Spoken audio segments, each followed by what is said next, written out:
لا إكراه في الدين قد تبين الرشد من الغي فمن يكفر بالطاغوت ويؤمن بالله فقد استمسك بالعروة الوثقى لا انفصام لها والله سميع عليم صدق الله العظيم. Assalamualaikum warahmatullahi wabarakatuh.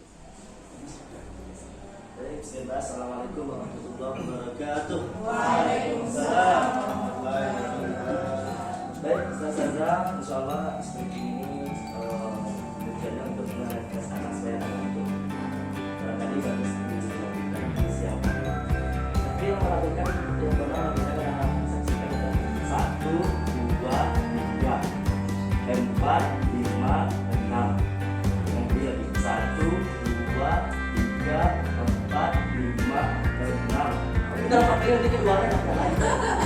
1, 2, 3, 4, 5, 6. Itu dia. Ya berpikir juga ya.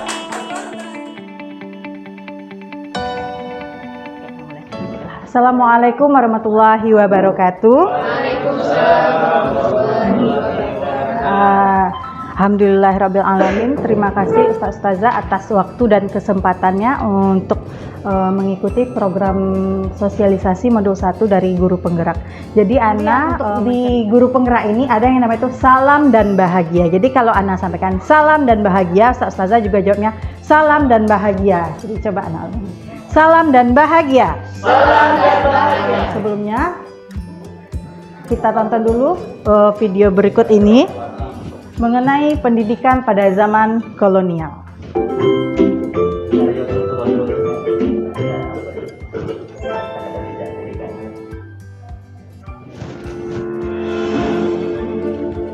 Salam dan bahagia, Bapak Ibu calon guru penggerak. Video ini akan menggambarkan tentang pendidikan zaman kolonial. Oke, nah, kira-kira Ustazah dari video tadi yang sudah ditampilkan, apa perbedaan utama dari pendidikan zaman kolonial dengan zaman sekarang? Safitria. Pertama Targetnya. Kalau zaman kolonial tuh hanya orang-orang tertentu yang bisa mengenyam pendidikan. Kalau sekarang kan malah seluruh rakyat. Iya. Terus kira-kira ada lagi Ustazah yang perbedaan yang kita lihat dari pendidikan dari zaman kolonial tadi dengan yang sekarang? Perkembangan teknologi, alat belajar, Ustaz Ali? Kontennya. Karena di sana tuh hanya diajarkan hanya saja untuk pegawai, penting hanya membaca, menulis, dan itu. Iya, jadi memang ya pada zaman dahulu itu hanya membaca, menulis dan berhitung, dan itu pun bukan untuk mendapatkan pendidikan untuk apa ya, lebih baik hanya untuk membantu pekerjaan-pekerjaan majikannya, seperti itu pada zaman dahulu. Jadi gerbang emas dari pendidikan Indonesia ini dimulai dengan lahirnya Taman Siswa. Taman Siswa tersebut didirikan oleh Ki Hajar Dewantara. Nah, jadi siapakah Ki Hajar Dewantara ini? Jadi nanti kita akan membahas tentang Ki Hajar Dewantara, Bapak Pendidikan Indonesia. Jadi nama asli beliau adalah Raden Mas Suwardi Suryaningrat, lahir di Yogyakarta tanggal 2 Mei 1889. Jadi hari lahirnya tersebutlah yang kita peringati sebagai Hari Pendidikan Nasional. Beliau wafat pada 26 April 1959 pada usia 70 tahun. Nah, dan pada usia 40 tahun pada kalender Jawa, beliau mengganti namanya menjadi Ki Hajar Dewantara. Kenapa beliau mengganti namanya? Karena beliau tidak mau ada nama Raden Mas, itu kan biasanya nama-nama keturunan bangsawan. Jadi beliau itu menggunakan nama lain agar dia merasa dekat dengan rakyat tanpa adanya embel-embel nama bangsawan pada diri beliau. Nah, selanjutnya pada tanggal 3 Juli 1922 di Yogyakarta, beliau mendirikan Taman Siswa. Tujuannya tersebut untuk agar pendidikan Indonesia maju. Nah, Karena selama ini sistem pendidikannya itu kita mengikuti pendidikan kolonial terus, yang diskriminatif terus kepada pribumi. Makanya didirikanlah Taman Siswa oleh Ki Hajar Dewantara ini. Nah, prinsip dasar penyelenggaraan pendidikan di Taman Siswa itu mungkin Ustazah kita sudah kenal ya, dari kita SD pun sudah tahu, Ingarso Sungtulodo, Ing Madyo Mangunkarso, Tuturi Handayani. Dan Tuturi Handayani ini memang sudah kita sampai sekarang pun masih itu yang kita gunakan. Jadi artinya itu Ing Madyo Mangunkarso itu artinya itu di tengah memberi semangat, Ingarso Sungtulodo di depan memberi contoh, dan Tuturi Handayani di belakang memberikan dorongan. Nah, kita mengenalnya hingga saat ini sebagai Semboyan Nasional Pendidikan. Nah, jadi di sini Ana mempelajari mengenai refleksi filosofis pendidikan. Beberapa bupati menginisiasi pendirian sekolah-sekolah kabupaten, tetapi hanya untuk mendidik calon-calon pegawai. Pemerintah Hindia Belanda memberikan kelonggaran kepada para calon mudir dokter Jawa untuk mendapatkan pendidikan dan pengajaran. Namun, tahukah Anda mengapa? Dan pada tahun 1922, lahirlah Taman Siswa di Yogyakarta sebagai sebuah gerbang emas kemerdekaan dan kebebasan kebudayaan bangsa. Nah, dasar pendidikan menurut KHD itu Ki Hajar Dewantara, yang pertama itu pendidikan itu maksudnya adalah menuntun. Kita itu hanya menuntun segala kekuatan kodrat yang ada pada anak-anak agar mereka dapat mencapai keselamatan dan kebahagiaan yang setinggi-tingginya baik sebagai manusia maupun anggota masyarakat. Jadi prinsip dasar dari pendidikan itu adalah menuntun agar anak-anak ini mencapai kebahagiaan. Selanjutnya, yang kedua, atau hidupnya kekuatan kodrat yang ada pada anak-anak agar dapat memperbaiki perilakunya, hidup dan tumbuhnya kekuatan kodrat anak. Nah, kodrat anak itu apa? Nah, ini kodrat anak sebenarnya, merdeka dan bermain. Merdeka itu artinya kebebasan. Anak-anak pasti menyukai kebebasan dan pasti menyukai bermain. Jadi merdeka itu anak memiliki kebebasan. Sebagai manusia merdeka artinya manusia yang hidupnya lahir batin tidak bergantung kepada orang lain, tapi tetap bersandar atas kekuatannya sendiri. Nah, kemudian merdeka dan bermain. Bermain salah satu kodrat anak. Jadi Ustazah kalau kita bilang, apalagi kita di SD, anak-anak tuh bermain terus. Memang kodrat anak itu sebenarnya bermain. Memang anak itu bukan tabula rasa. Jadi ada yang bilang anak itu kertas kosong, kita yang melukisnya. Ya, seperti itu. Padahal tidak. Sebenarnya anak itu bukan kertas kosong yang bisa digambar sesuai keinginan orang dewasa. Tapi anak itu telah lahir dengan kekuatan dan kodratnya masing-masing. Tapi masih samar. Dan tugas kita lah sebagai guru untuk menebalkan garis-garis samar tersebut agar dapat memperbaiki lakunya untuk menjadi manusia seutuhnya. Jadi ada dianalogikan, diibaratkan kita guru itu adalah seorang petani. Bagaimana itu petani, dan siswa itu adalah benih jagung contohnya, sedangkan sekolah itu adalah lahan. Nah, jika benih jagung yang baik pada dasarnya tersebut jatuh pada tanah yang baik, air yang banyak air, mendapatkan sinar matahari yang cukup, maka pemeliharaan dari Pak Tani tentu akan menambah baiknya keadaan tanaman. Contohnya seperti ini.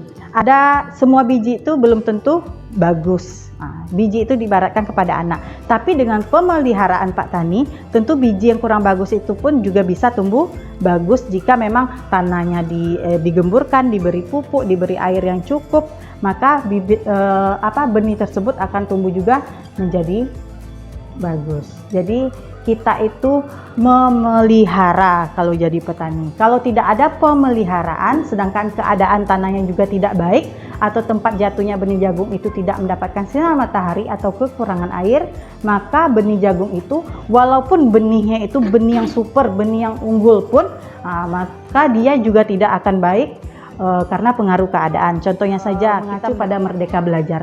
Merdeka Belajar itu adalah cita-cita pendidikan Indonesia dan pembelajaran yang mengembangkan profil pelajar Pancasila. Nah, jadi ini dia profil pelajar Pancasila. Yang pertama itu ada beriman bertakwa kepada Tuhan Yang Maha Esa. Ada mandiri, bernalar kritis, kreatif, bergotong royong, dan berkebinekaan global. Ini ada 6 profil pelajar Pancasila yang seharusnya dicapai. Kita lanjutkan dengan materi selanjutnya, yaitu mengenai budaya positif. Kira-kira apa itu budaya positif? Zaimel? Berpikiran positif. Ustaz Fauzi? Budaya yang baik. Budaya yang baik. Lingkungan yang positif, atau bahasa biologinya itu ekosistem positif. Nah, kita ambil contoh perbandingannya tadi dengan hidup tumbuh-tumbuhan seorang petani yang seperti tadi ya. Jika tanahnya baik, petaninya juga memelihara dengan baik, tentu akan terbentuklah ekosistem yang positif pada benih jagung tadi, atau budaya positifnya. Jadi ada namanya itu teori yang biasa kita gunakan tuh stimulus respon. Jika saya seperti ini, anak akan seperti ini. Biasanya seperti itu. Role murid. Sebenarnya kita suruh murid seperti ini. Padahal sebenarnya kita tidak bisa memaksa murid itu untuk berbuat sesuatu jika murid tersebut memilih untuk tidak melakukannya. Walaupun tampaknya kita sedang mengontrol perilaku murid tersebut. Hal ini karena murid tersebut sebenarnya sedang mengizinkan dirinya untuk dikontrol. Nah, saat itu bentuk kontrol guru menjadi kebutuhan dasar yang dipilih murid tersebut. Nah, kritik itu bisa membuat orang merasa bersalah, itu dapat menguatkan karakter anak. Contohnya seperti ini. Mengajarkan ada anak yang nakal. Kamu kenapa seperti itu? Kamu buat ustazah sedih loh. Nah, jadi anak merasakan dirinya itu bersalah karena dia merasa bersalah membuat gurunya bersedih.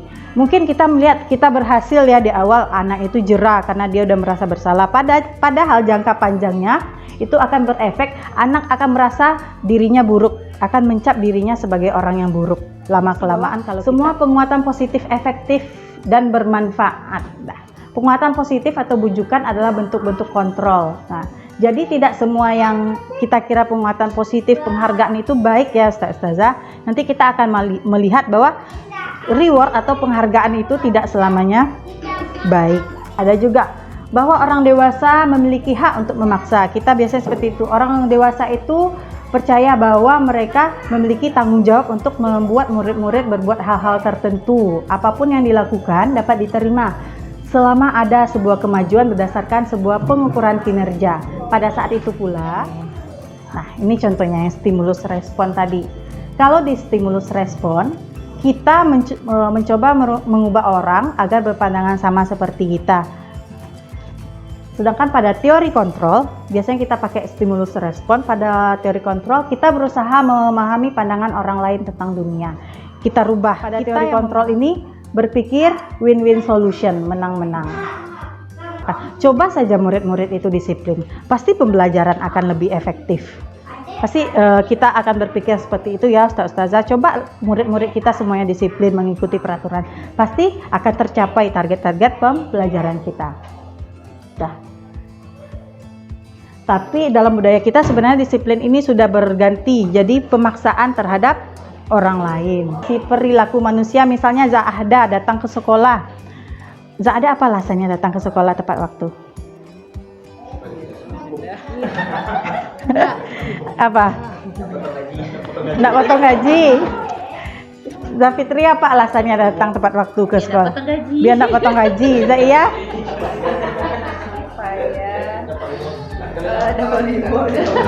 Iya, Zaiya kenapa? Supaya menaati peraturan yang berlaku. Menaati peraturan. Zafira?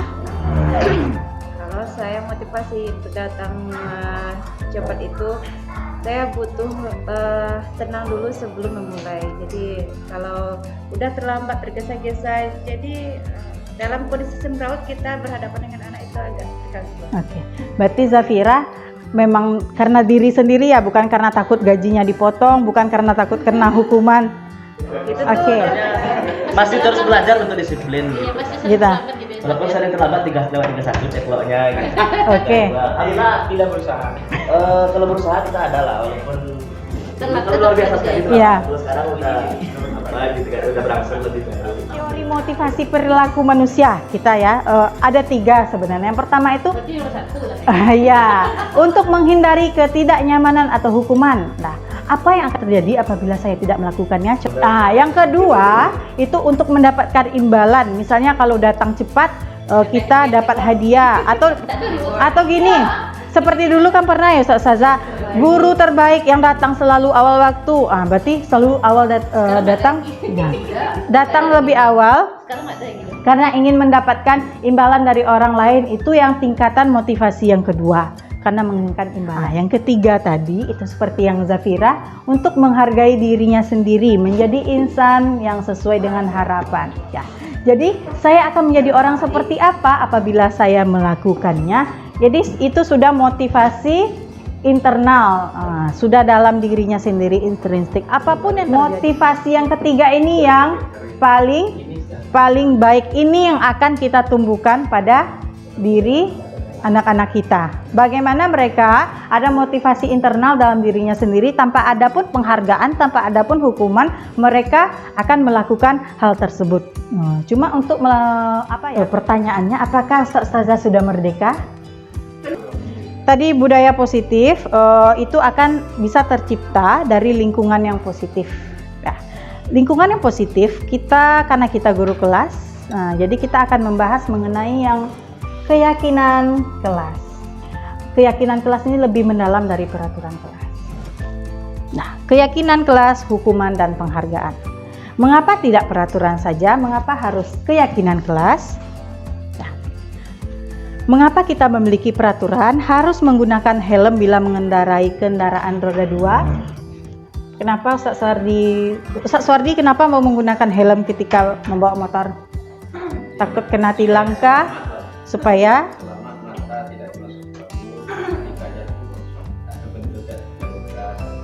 Oke. Kita akan membedakan mana yang keyakinan, mana yang peraturan kelas. Menurut Ustazah, yang mana yang merupakan peraturan dan keyakinan kelas? Yang antara peraturan yang A, keyakinan B. Alasannya Zafitria? Kalau peraturan itu kan di situ kan merupakan sebuah aturan, datang tepat waktu dan seterusnya, itu berupa aturan tuh. Kalau yang ini kan ya, benar ya Ustazah, yang mungkin yang kita laksanakan selama ini yang kesepakatan yang peraturan kelas saja, datang tepat waktu, menjaga bersih dan rapi. Aktif dalam pembelajaran, contohnya seperti ini. Kami murid yang semangat dalam belajar. Jadi keyakinan kelas ini kita sepakati bersama dengan anak-anak. Nanti contohnya seperti ini, mungkin kita suruh anak menuliskan keyakinan kelas kita mau dibuat jadi kelas seperti apa. Nah, coba antum tuliskan apa yang harus kita lakukan supaya kelas kita ini menjadi kelas yang lebih baik lagi. Nanti diminta anak menempelkan satu persatu atau menuliskan keyakinannya akan kelasnya yang baik. Kemudian kita sepakati bersama dengan anak-anak. Nanti ada nilai-nilai yang kita ambil di sana. Contohnya di sini, nilainya saling menyayangi. Yang ini semangat. Nah, ini contohnya. Peraturan, selalu kembalikan buku ke tempatnya. Jadi nilai-nilai kebajikannya itu yang dituju adalah nilai dari tanggung jawab. Berarti di kelas kita harus bertanggung jawab. Dilarang mengganggu orang lain, berarti kita harus menghormati orang lain dan diri sendiri. Kemudian hadir di sekolah 15 menit sebelum pembelajaran dimulai. Kita harus menghormati orang lain, komitmen pada tujuan. Ini ada beberapa peraturan kelas dan nilai-nilai kebajikan yang dituju ini. Dihukum oleh penghargaan. Mungkin setiap kita atau anak pernah merasakan ini. Ada beberapa pengaruh jangka pendek dan jangka panjang.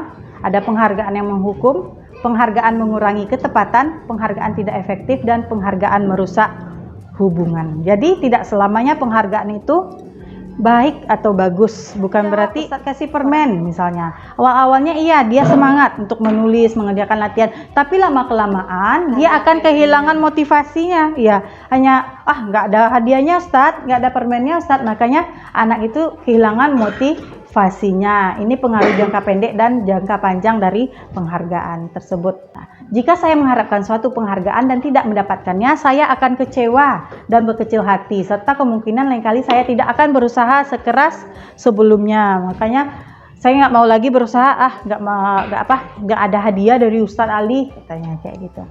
Selanjutnya ada penghargaan merusak hubungan. Contohnya seseorang anak kita berikan penghargaan di depan umum. Bisa jadi penghargaan tersebut merusak hubungannya dengan teman-teman lain. Mungkin ada teman-teman lain yang tidak senang melihatnya. Jadi jika seorang guru sering memberikan penghargaan kepada muridnya, besar kemungkinan muridnya termotivasi hanya untuk menyenangkan gurunya. Jadi siswa dari dalam dirinya termotivasi untuk melakukan hal-hal tersebut. Hukuman itu sesuatu yang menyakitkan harus terjadi. Kalau konsekuensi itu sesuatu yang memang harus terjadi akibat dari perbuatan anak tersebut. Anak kalau karena ada hukuman, jadi anak ketika bersalah itu anak akan takut dan menyembunyikan kesalahan-kesalahannya. Beda dengan konsekuensi yang kita lakukan, anak itu akan belajar mematuhi peraturan. Kalau hukuman membuat anak merasa marah, bersalah, dipermalukan. Kalau konsekuensi, anak akan merasakan kehilangan hak, dibuat tidak nyaman, diasingkan untuk sementara. Jadi hanya sementara kalau konsekuensi ini. Nah, contohnya ini hukuman dan konsekuensi. Kita akan diskusikan. Zadia mencatat 100 kali di dalam buku kalimat, saya tidak akan terlambat lagi karena terlambat ke sekolah. Ini hukuman atau konsekuensi? Push up 15 kali karena tidak menggunakan masker ke sekolah. Hukuman. Seperti hukumannya. Kemudian Zahda membersihkan tumpahan air di meja tulis karena tersenggol pada saat belajar. Konsekuensi ya. Yang lari mengelilingi lapangan basket 2 kali karena terlambat hadir di sekolah dengan lari mengelilingi lapangan basket 2 kali, sama-sama lari 2 kali. Karena sama terlambat, apa bedanya Zahda? Itu karena kan memang sedang belajar, jadi sesuai dengan konteksnya. Kalau yang pertama itu dia bukan jam olahraga, berarti peraturan itu. Dia peraturan dasar dari manusia.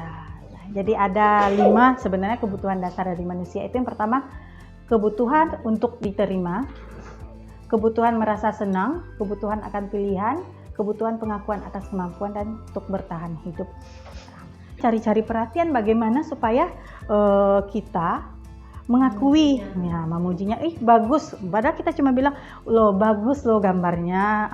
Itu maka kebutuhan akan pengakuan atas kemampuannya itu terpenuhi. Ibu guru bilang aku tidak boleh bersenandung waktu mengerjakan tugas. Katanya kelas harus tenang, tidak ada suara. Padahal kan aku suka dan senang bernyanyi.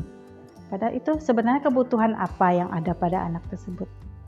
Kita ada posisi sebagai pembuat orang merasa bersalah. Kalau ini bicaranya lembut. Nah, Ustazah kecewa. Kamu seharusnya sudah tahu, ibu lelah sekali mengatakannya, ibu stres, kayak gitu.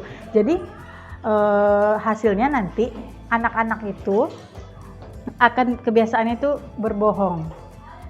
Jadi dia merasakan citra dirinya itu buruk. Jadi dia akan minta maaf karena dia membuat orang lain merasa bersalah. Kemudian anak akan merasa rendah diri. Ketiga itu ada posisinya teman, membuatkan alasan-alasan untuk muridnya. Ayolah, lakukan demi ibu. Masa kamu tidak mau? Ingat tidak, ibu pernah bantu. Jadi kita menganggap anak itu sebagai teman. Jadi hasilnya nanti apa itu? Posisi yang manajer, dia akan menghargai dirinya sendiri. Kemudian menguatkan murid meletakkan dirinya sebagai individu positif dalam dunia berkualitas. Kemudian bagaimana caranya saya bisa memperbaiki keadaan. Kemudian murid mengevaluasi diri. Seperti itu caranya. Jadi kita sambil memegang buku bahasa Inggrisnya dan memainkan spidol di tangannya. Ayo Fajar, makanya jangan tidur-tiduran, lain kali perhatikan. Sudah sana, duduk kembali. Kira-kira siapa yang bisa? Fajar pun kembali duduk di bangkunya. Hal seperti ini sudah seringkali terjadi pada Fajar. Sepertinya tidak memperhatikan, acuh tak acuh, dan nilai-nilainya pun tidak terlalu bagus untuk pelajaran bahasa Inggris. Pada saat ditegur oleh ini, kebutuhan apa yang dibutuhkan oleh Fajar? Restitusi. Jadi pada restitusi ini kita tidak menjalankan hukuman. Kalau bisa hukuman itu adalah alternatif atau solusi yang paling terakhir. Nah, jadi apa itu restitusi? Restitusi itu adalah proses menciptakan kondisi bagi murid untuk memperbaiki kesalahan mereka sehingga mereka bisa kembali pada kelompok mereka dengan karakter yang lebih kuat. Kemudian restitusi itu menuntut untuk melihat ke dalam diri anak tersebut, mencari kebutuhan dasarnya dan cara yang paling baik untuk memperbaiki diri, dan fokus pada karakter bukan tindakan, dan fokus pada solusi, dan mengembalikan murid yang berbuat salah pada kelompoknya sehingga siswa tersebut tidak merasa malu atau apa, kembali pada teman-temannya. Restitusi, ada validasi tindakan yang salah, kemudian menanyakan keyakinan, dan ada menstabilkan identitas. Pertama itu kita menstabilkan identitas terlebih dahulu untuk membuat anak merasa gagal karena berbuat salah menjadi positif terhadap dirinya. Jadi berkata seperti ini. Misalnya contoh satu kasus, ada anak yang memecahkan LCD yang kemarin ya, Zafitria. Dibilang pertama kita stabilkan dulu identitasnya. Mungkin anak itu akan takut. Pertama kita bilang seperti ini. Berbuat salah itu tidak apa-apa. Ya, memang hal manusiawi. Kemudian Ustazah juga pernah kok melakukan kesalahan. Anak sudah cobakan ya Ustazah di kelas sana. Anak panggil anak tersebut. Iya, Ustazah paham. Ustazah juga pernah kok melakukan hal tersebut, misalnya seperti itu. Kemudian kita lanjutkan dengan validasi tindakan yang salah. Membantu siswa mengenali basic atau kebutuhan yang ingin dipenuhinya ketika melakukan kesalahan itu. Pada dasarnya, setiap tindakan manusia tujuannya itu memenuhi yang tadi, yang 5 tadi, yang kita lakukan itu sebenarnya. Ini menanyakan keyakinan kelas tadi, apa nilai yang kita percaya di kelas atau sekolah kita. Anak ada contoh videonya, Ustazah. Ini contohnya. Waalaikumsalam, bye. Silakan masuk. Silakan masuk, bye. Nah, Ubay tahu kan kenapa Ustazah panggil? Nah, menurut Ubay, apakah perbuatan Ubay itu benar atau salah? Punya alasan kenapa tidak mengerjakan PR. Kira-kira apa ya alasan Ubay tidak mengerjakan PR? Kemarin anak pergi ke rumah PR. Oh begitu. Tapi Ubay, meskipun Ubay pergi ke rumah Pak Ubay tetap harus mengerjakan PR karena itu kewajiban Ubay sebagai seorang pelajar. Nah, Ubay masih ingat tidak tentang keyakinan kelas kita? Ditanyakan tentang tanggung jawab Ustazah. Nah, kira-kira apa ya yang akan Ubay lakukan sekarang?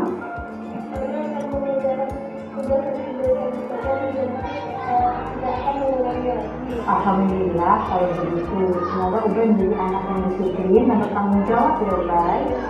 Berarti untuk membentuk budaya positif di sekolah dengan berfokus pada kebutuhan murid dan pertumbuhan karakter positif bukanlah hal yang mudah. Ya, memang bukan hal yang mudah, tapi kita bisa merencanakan yang terbaik untuk murid dan sekolah. Kemudian kalau bukan kita yang melakukannya, siapa lagi? Kalau bukan mulai sekarang, kapan lagi? Purna tersampaikan, mungkin kalau ada kebingungan bisa kita diskusikan setelah ini karena waktu juga yang membatasi. Sebenarnya sangat menarik sekali untuk di modul 1.4 tentang budaya positif ini.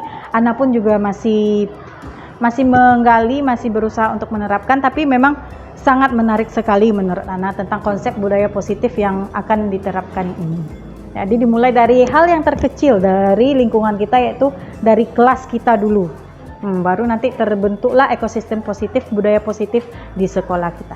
Nah, semoga ke SD Quran Arisala menjadi sekolah yang memiliki budaya dan lingkungan ekosistem yang positif, jadi membuat anak-anak yang ada di dalamnya tersebut menjadi anak-anak yang tumbuh merdeka dan bisa mendapatkan kebahagiaan setinggi-tingginya sampai ke akhirat kelak. Insya Allah seperti itu. Mungkin itu dari Ana, Ustazah. Jika ada kesalahan Ana minta maaf. Ana tutup dengan Assalamualaikum warahmatullahi wabarakatuh. Waalaikumsalam.